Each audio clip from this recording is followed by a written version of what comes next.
হ্যাঁ খাচ্ছে রে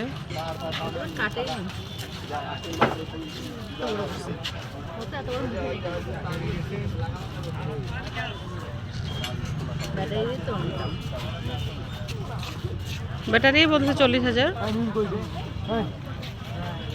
সব মাছগুলো সকালে তুলে ফেলবে না?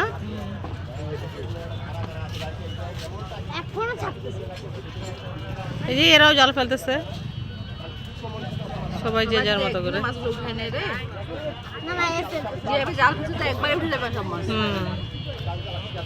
প্রতিদিনই আসে সব দিক দিয়ে। আমাদেরকে তো এমন ভাবে কি করা উচিত?